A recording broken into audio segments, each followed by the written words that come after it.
My name is Agnes Timlin, and the year was 1915 in Sligo, Ireland.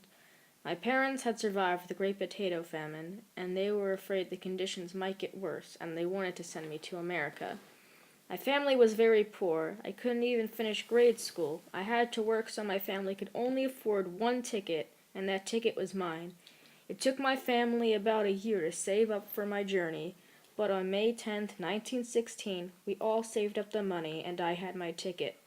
I can remember the hustle and bustle of the last weeks in Sligo, the farewells from family and friends. Going back to America was like going to the moon.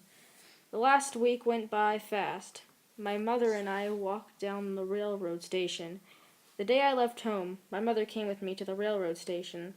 When we said goodbye, she said it was like seeing me in a casket. I never saw her again. I feel awful on the train. Knowing I may never see my mother again sickens me, but going to America was the right choice. I do not want to raise my children back in my country. I want no wars and no poverty. I want to go to the United States. I'll work over there, the children will work over there, and at least we could eat. I recall the boat ride as the worst part of the journey, the horrid stench of unwashed bodies and the terrible sounds of seasick passengers. Everyone had garlic to ward off illness, but that didn't work. People got sick, and even some died. It was the longest 14 days of my life.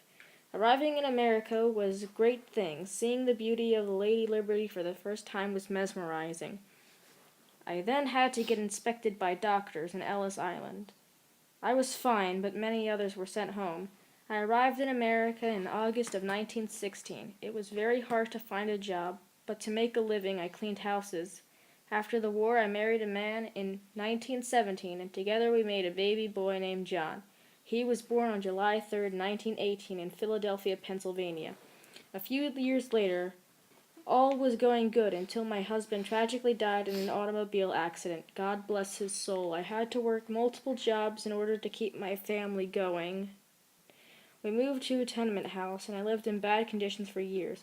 John had to drop out of high school to help me support the family. I didn't want to live out on the streets. I worked hard, and I had to be an independent American woman and survive without my dear husband.